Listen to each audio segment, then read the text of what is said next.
Dartmoor Tales, the haunting legend of Childe the Hunter.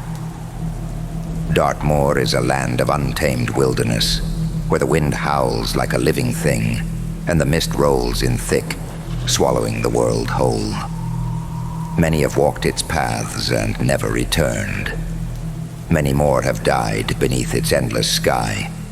Some find peace. Others never rest.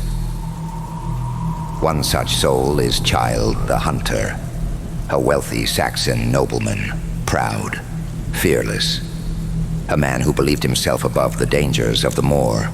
One fateful day, he rode out alone, his hounds snapping at his heels, the echo of their barks swallowed by the vast, lonely expanse. The Moor was his hunting ground, his domain. But even the greatest hunters can become prey. Something unnatural lingered that day, a stillness that pressed in around him, the silence of a place watching, waiting. Childe pressed on, pushing deeper into the wilderness. But as the hours dragged on, the Moor turned against him.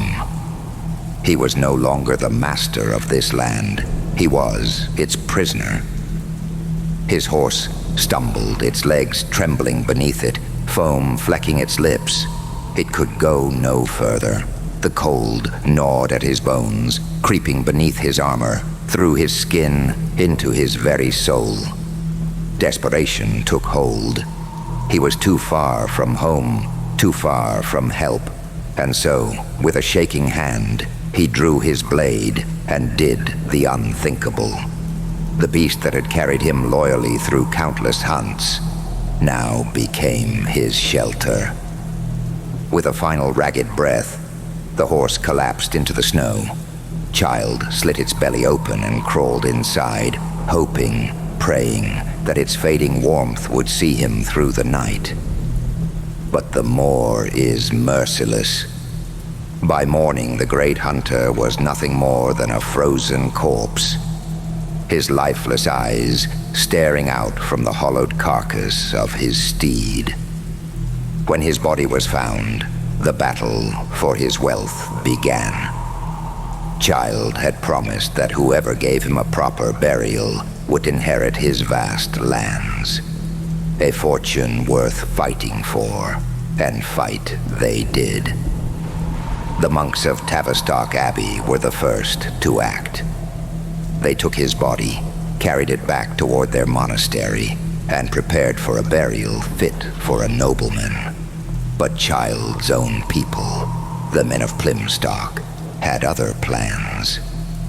They waited at the river crossing, weapons in hand, ready to take back what was rightfully theirs. But the monks were not so easily bested. Under the cover of darkness, they built a bridge overnight, evading the ambush and sealing their claim to Childe's fortune. The abbey flourished, the monks prospered, and Childe was laid to rest. But there is no rest for those the Moor has claimed. Travelers speak of a lone rider wandering the high ground, his form little more than a dark silhouette against the mist. They hear the distant thud of hooves where no horse should be. Some see the flicker of movement just beyond the edge of vision. A figure on horseback, watching, waiting. He does not speak. He does not follow.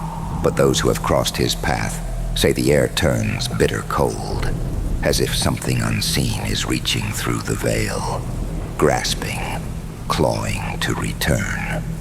Some say he searches for his stolen inheritance, cursed to wander the land that was taken from him. Others believe he relives his final night over and over, trapped in the moment where pride turned to desperation, and desperation turned to death. A shadow glimpsed between the tors, the echo of hooves in the dead of night, a breath on the wind that is not your own. The Moor does not forget, and neither does he.